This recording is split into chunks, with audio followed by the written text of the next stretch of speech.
Rob, of course, ranked very high in a lot of people's lists. And I know for you, I think it's your number one upcoming comic book movie that you are most excited about. Indeed it is Eternals. Now, of course, our look at the Eternals and our outlook of Eternals took a fundamental shift as well recently when Chloe Zhao, the director of Nomadland, won the Asterix Academy Award for Best Director at this year's Academy Awards Asterix. And her film, Nomadland, won Best Picture Asterix at those Academy Awards. So you got Chloe Zhao, who is now the reigning Director of the Year, who just directed the reigning Best Picture of the Year, now directing, coming up in just a couple of months, a Marvel film, Eternals. So that's gotten a lot of people excited.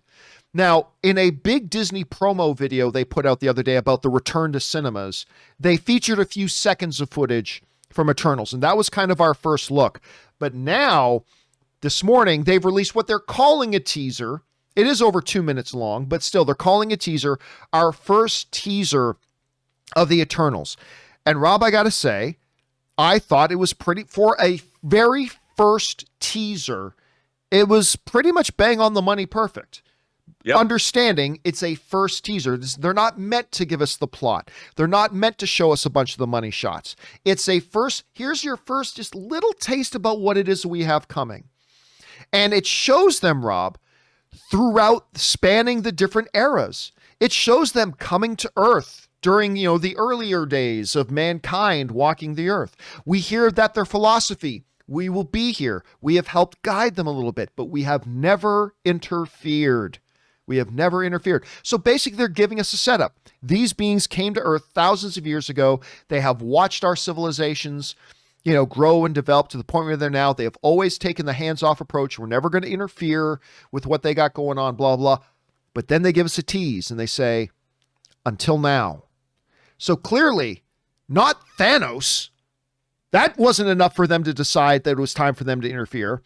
So something pretty damn significant is about to happen that have made now the Eternals decide that now we have to get involved. Rob, they showed us that one of the key parts of this is going to be the century-spanning romance between Icarus and Cersei, being played by Rob Snow and Gemma Chan. I always forget, what's the name of the actor who played Rob Snow again?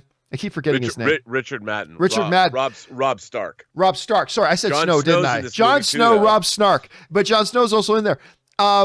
Between Richard Madden and Gemma Chan, obviously they showed them through the eras and their romance and their love. We got a little bit more of a taste of a few things. And then I thought they had this great little tag on the end, because many of these Marvel trailers will have a little tag at the end.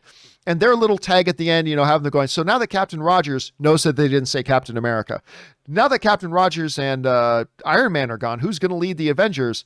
And one guy says, I could lead them, and everybody laughs. That was a great little thing to add because it did two very important things. Number one, we have started noticing ever since WandaVision, that one episode in WandaVision, where Kevin Feige likes to put in the fact that, hey guys, we know what you're talking about, audience. We know what you're asking yourselves and what questions you're asking. Remember they did that whole thing in WandaVision where it's like they just asked all the questions that we as the audience are asking. They addressed all those things. And so one of the big things online that everybody's talking about lately is who's going to be leading the Avengers? And it's like they put that in there. So I thought that was a cute little thing because it just shows, again, we're aware of all the questions everybody at home are asking.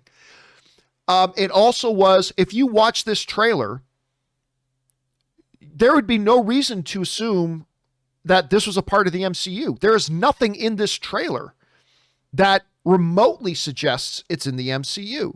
And so that little tag at the end, just like, hey, for anybody who doesn't know about the MCU and isn't already fully invested in the MCU, just so you know, it's a little reminder, this is in the MCU. So I thought it was a cute little tag to put at the end for a first trailer. Is this one of the greatest trailers I've ever seen? No. But as a first little teaser to give us our first little taste, that's setting us up for the first official trailer that'll be coming probably in about 3 weeks. I thought it did its job pretty well. And Rob, it was neat seeing that whole scope. I know you said you were excited about seeing them spanning the centuries and all that kind of stuff. I really liked what I saw so far. Understanding that it's just a quick little teaser, I liked what I saw. What did you think about it when you took a look at it? Oh, man. Obviously this is a big one for me as a fan of the Kirby original and the various iterations of this over the last 2 decades. I wanted, I wanted to see what they were going to do. What is the tone of this movie going to be? What is the feel going to be? And from that opening scene, like in Mesopotamia, where you see the giant, the eternal ship, very Eric von Donigan, Chariots of the Gods kind of a thing. I really loved it. I mean, I think that the direction they're going, and I'll tell you, they had talked about, Feige had talked about that there wasn't a lot of green screen, that Chloe Zhao had wanted to shoot on real locations, and it looks beautiful. And it's funny because there's very little visual effects work in terms of like green screen. It looks like they're shooting on real locations, and I think that really serves this movie well. And again, I would assume the main conflict is with the Deviants versus the Eternals, like in the comics, but they didn't make it look like your typical comic book film. And that's exactly what I wanted. And it's interesting, John, I think we're in the midst sort of this Marvel backlash a little bit. That everyone, after the ending of the Infinity Saga, that people like, I can't get excited about these movies. But I'm excited about them because they are in fact doing something different. That the Eternals is setting up a wider mythology. I'm sure we're going to see the Celestials in there. We've got obviously thousands of years of time being covered over. The Eternals, why didn't they get involved with the Avengers? Because they don't do that. They didn't fight the Chitauri invasion, and they didn't fight Thanos because they don't do that. I loved all that, and I think it's going to be really, really interesting. And I think there's going to be a lot of great world building, and I'm there for it, John. Yeah, listen, you and I both said after Endgame, we both said a little while afterwards, listen, there is coming a period of time when people are going to feel like the audience is going to need to get recharged up again over the MCU, because they built up for over a decade to a big crescendo in Endgame. And after that happens, it's just natural that you're just going to come down off that high. And we said for a long time, they're going to have to rebuild. And as a result, there's been a little bit of backlash. And obviously I'm already seeing the comments from a lot of people who just want to see titties and explosions that looked boring. I thought it looked like, man, you got an Oscar-winning filmmaker who's actually going to tell a century-scaling epic story, and it's just the teaser. So they didn't show us the enemy. They didn't show us who is this adversary going to be. They didn't show us any of the action or anything like that. But you're right, Rob. I mean, we're in this period of time right now that even though WandaVision's off to a great start and Falcon and the Winter Soldier, the reality is those were TV shows and they were Disney Plus. Now we're talking about the big show. We're talking about the big theatrical movies coming. And the MCU is going to have to do some work to re-energizing that fan base. Can it do it? That's going to be the big question. We've got a couple things coming up here. We got obviously Black Widow. We've got the Spider-Man movie. We've got Eternals. But I thought this looked for a first trailer. Now, listen, maybe I'll feel differently after we see the first legit official trailer where they give us more about, okay, now here's the plot of the movie. Here's who the adversary is. This is who the villain is. We get a bit better of a picture. Maybe then I won't be as excited. But I thought this was a pretty solid teaser. By the way, a couple of shots that I absolutely love that I just want to touch on here. First of all, let's just talk about the official poster here.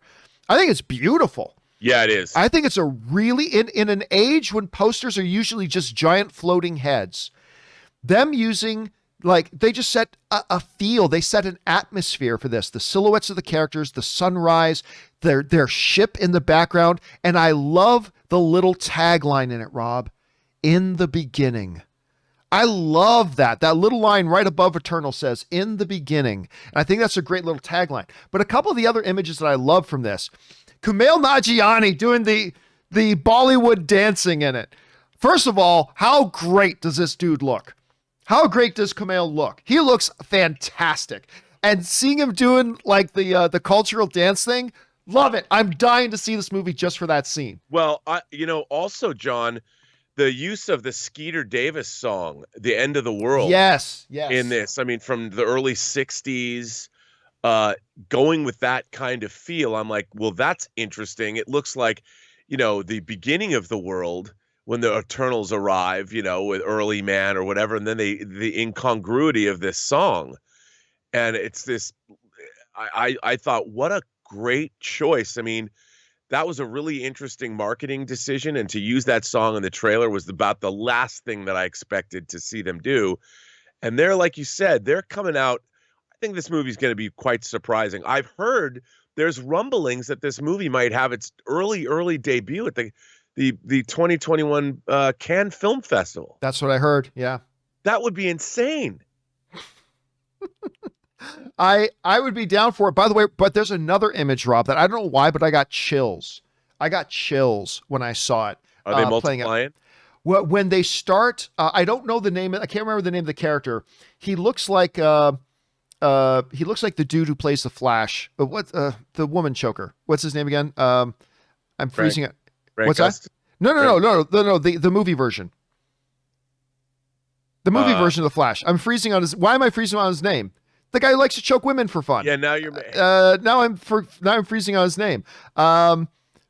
Ezra Miller. Thank you. Why did I freeze on Ezra's name? Anyway, the one guy who looks a lot like Ezra Miller, but they do this thing where they start like floating and levitating off the ground, like enveloped in this like gold power kind of thing. I don't know. I was watching that. I'm like, oh, this is like giving me chills. And look where they're doing that, like on the beach. I mean, that's again, you don't see. It's funny. I don't know if we've ever seen a real beach in a Marvel movie. Yeah. You know? except of course with New Asgard on Earth. Well, but I mean, this shot gave me chills. I mean, seeing the shots of Angelina Jolie and all that kind of stuff and Salma Hayek, and I don't know, man, it just looks really good. And again, Marvel continues to now make different kinds of movies. You know, every single thing they seem to do now has a very heavy other kind of influence. Obviously, they're going drama here, like a centuries epic drama. I liked what I saw. Again, it's not like it's just a teaser. It didn't blow my socks off, but I thought it was really solid for what it was just kind of presenting us. And I look forward to the first official trailer when they actually start giving us a little bit of plot. Question is for you guys. What did you think about this Eternals teaser, what they're calling it right now? It doesn't really give us anything about the movie other than who are the Eternals. They've been here, obviously, for thousands of years. They just want to observe. They want to help guide a little bit. They don't want to interfere, but something now has come that's even apparently a bigger threat than Thanos, that they feel that now we have to interfere. What do you think that might be? Questions, guys. What did you think about the trailer? Jump down to the comment section below and let us know your thoughts. Okay, guys.